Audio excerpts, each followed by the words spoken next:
Bangabandhu Sheikh Mujib safari park বা সংক্ষেপে Bangabandhu safari park বাংলাদেশের গাজীপুর জেলার শ্রীপুর উপজেলাধীন মাওনা ইউনিয়নের বড়রাথুরা মৌজা ও সদর উপজেলার পিরুজালি ইউনিয়নের পিরুজালি মৌজার খণ্ড খণ্ড শালবনে 4909 একর বনভূমি ছোট বড় বিভিন্ন প্রজাতির প্রাণীর জন্য নিরাপদ আবাসস্থল হিসেবে পরিচিত।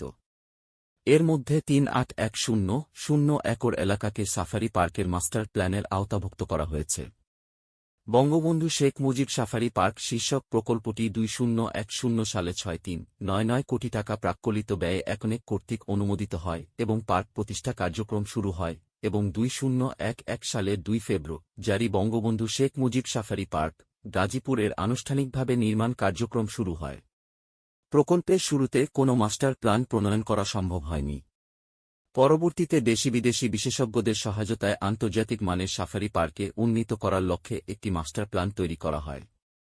মাস্টার প্ল্যানে বর্ণিত কার্যক্রম বাস্তবায়ন ও ভূমি অধিগ্রহণের জটিলতা নিরসনের লক্ষ্যে 4 অক্টোবর 2011 তারিখে বঙ্গবন্ধু শেখ মুজিব সাফারি পার্ক গাজীপুর সংশোধিত প্রকল্পটি একনেক কর্তৃক বর্ধিত আকারে 2189 কোটি টাকা প্রাক্কলিত ব্যয়ে অনুমোদিত হয়। সাফারি পার্কটি দক্ষিণ এশীয় মডেল বিশেষ করে থাইল্যান্ডের সাফারি ওয়ার্ল্ডের সাথে সামঞ্জস্য রেখে স্থাপন করা হয়েছে।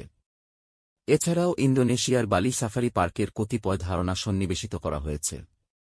সাফারি পার্কের চারদিকে নির্মাণ করা হচ্ছে স্থায়ী ঘেরা এবং উহার মধ্যে দেশি বিদেশি বন্যপ্রাণীর বংশবৃদ্ধি ও অবাধ বিচরণের সুযোগ সৃষ্টি করা হয়েছে যাতে পর্যটকগণ চলমান যানবাহনে অথবা পায়ে হেঁটে ভ্রমণ করে শিক্ষা, গবেষণা ও চিত্তবিনোদনের সুযোগ লাভ করবেন। সাফারি পার্কের ধারণা চিড়িয়াখানা হতে ভিন্নতর। চিড়িয়াখানায় জীবজন্তুসমূহ আবদ্ধ অবস্থায় থাকে এবং দর্শনার্থীগণ মুক্ত অবস্থায় থেকে জীবজন্তু পরিদর্শন করেন, কিন্তু সাফারি পার্কে বন্যপ্রাণীসমূহ উন্মুক্ত অবস্থায় বনজঙ্গলে বিচরণ করবে এবং মানুষ সতর্কতার সহিত চলমান যানবাহনে করে ভ্রমণ করতে পারবে। অবস্থান ঢাকা থেকে 40 কিলোমিটার উত্তরে ঢাকা ময়মনসিংহ মহাসড়কের বাঘের বাজার থেকে 3 কিলোমিটার পশ্চিমে সাফারি পার্কটির অবস্থান। এর আয়তন 3690 একর। ঐতিহাসিক পটভূমি। গাজীপুরের শালবন ঐতিহাসিকভাবে ভাওয়াল রাজার জমিদারি অংশ হিসেবে খ্যাত ছিল। 1950 সালের জমিদারি উচ্ছেদ ও প্রচ্ছত্ব আইন জারির পর শালবনের ব্যবস্থাপনা বন বিভাগের নিকট হস্তান্তর করা হয়। তবে অধিকাংশ চালা জমির শালবন সমৃদ্ধ বনভূমি বিধায় বন বিভাগের নিয়ন্ত্রণে থাকলেও বাইর জমি ব্যক্তিমালিকানাধীন। শালবন ঢাকার অতি নিকটে হওয়ায় দ্রুত শিল্পায়ন, জবরদখল, গোচারণ ও ভূমিদস্যুতার কারণে শালবনের জীববৈচিত্র্য দিন দিন হারিয়ে যাচ্ছে। শিল্পকারখানা হতে নিঃসরিত বর্জ্যের কারণে জীববৈচিত্র্য মারাত্মকভাবে ক্ষতিগ্রস্ত হচ্ছে। সাফারি পার্কের মূল উদ্দেশ্য শালবনের বন্যপ্রাণী ও উদ্ভিদ বৈচিত্র্য সংরক্ষণ। 2 বাংলাদেশের বিরল ও বিলুপ্ত প্রায় বন্যপ্রাণীকে নিজ আবাসস্থলে রহংর এবং আবাসস্থলে বাহিরে বিংর অবস্থায় সংরক্ষণ ও উন্নয়ন সাধন।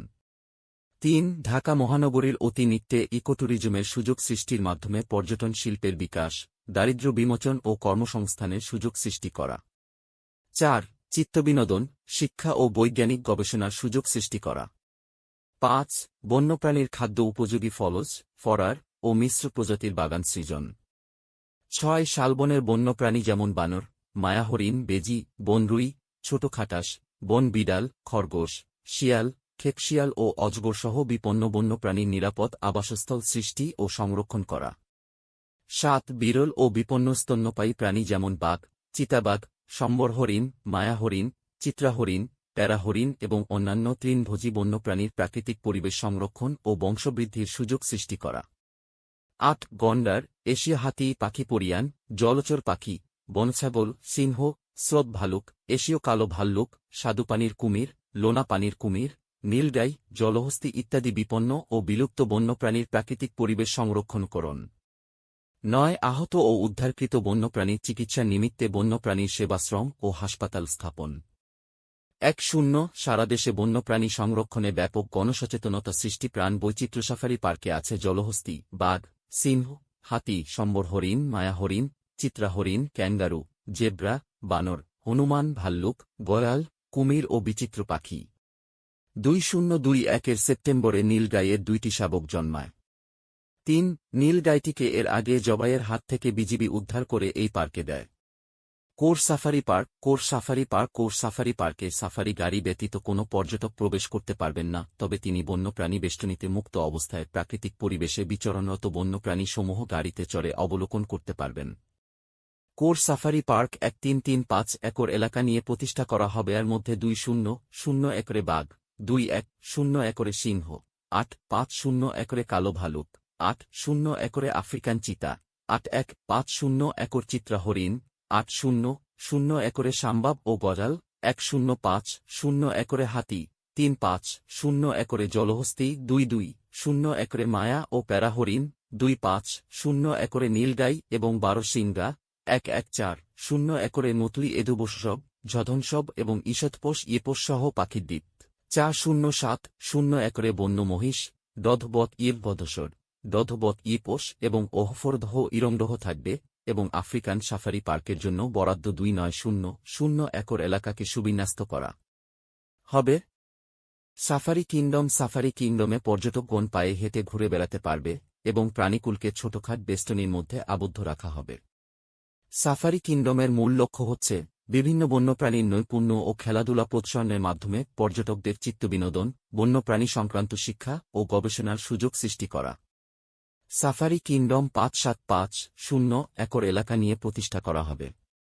এর প্রধান কার্যক্রমের মধ্যে রয়েছে প্রকৃতিবীক্ষণ কেন্দ্র, giraffe feeding spot, pelican island, boating ও লেক জোন, বৃহৎ আকারের গাছপালা ঘেরা ক্রাউন ফিজেন্ট এভিয়ারি, ধনেশ এভিয়ারি, প্যাট এভিয়ারি সহ দেশি-বিদেশি পাখির পাখিশালা, আরদটু, কুমির পার্ক, অর্কিড হাউস, প্রজাপতি কর্নার, শকুন ও পেঁচা কর্নার, এগ ওয়ার্ল্ড, কচ্ছপকাছিম ব্রিডিং সেন্টার, লামচিতা হাউস, ক্যাঙ্গারু বাগান, হাতিশো গ্যালারি, মজুর মেকা ওপেনল্যান্ড, সর্প park, fancy carp garden, fancy duck garden, lizard park, food কোর্টার, পর্যবেক্ষণ টাওয়ার ও জলাধার ইত্যাদি। প্রবেশ মূল্য ও অন্যান্য খরচ। সাফারি পার্ক প্রবেশ সকল বাংলাদেশিদের জন্য পার্কে প্রবেশ টিকেটের মূল্য ৫০ টাকা, তবে ১-৮ বছরের নিচে ছেলেমেয়েরা ২০ টাকায় পার্কে প্রবেশ করতে পারে। আর সাধারণ অথবা শিক্ষা সফরে আসা ছাত্রছাত্রীদের পার্কে প্রবেশ করতে ১০ টাকা দিতে হয়। বিদেশি দর্শনার্থীদের জন্য পার্কে প্রবেশ মূল্য $৫। এছাড়া শিক্ষা প্রতিষ্ঠান থেকে শিক্ষা সফরে আগতদের জন্য স্পেশাল প্রবেশ ফি রয়েছে। যদি শিক্ষা সফরে আসা শিক্ষার্থীদের গ্রুপ ৪০-১০০ জন হয়, তাহলে সবার প্রবেশ করতে ৪০০ টাকা লাগবে। যদি শিক্ষার্থী সংখ্যা ১০০ এর বেশি হয়, তাহলে প্রবেশ করতে ৮০০ টাকা লাগবে। কোর সাফারি পার্ক প্রবেশ ফি। কোর সাফারি পার্ক যেখানে খোলা পরিবেশে জীবজন্তু ঘুরে বেড়ায়, তার মাঝ দিয়ে জিপ ও মিনিবাসে ঘুরে দেখতে জনপ্রতি ১০০ টাকা প্রদান করতে হবে। ১-৮ বছরের কম বয়সী এবং ছাত্রছাত্রীদের জন্য প্রবেশ মূল্য জনপ্রতি ৫০ টাকা। মিনিবাসে করে ২০ মিনিট ঘুরিয়ে দেখাবে। পার্কের অন্যান্য জায়গাতে প্রবেশ করতেও টিকিট কেটে প্রবেশ করতে হবে। সবগুলো স্পট দেখতে মোটামুটি ২০০-৩০০ টাকা লাগবে।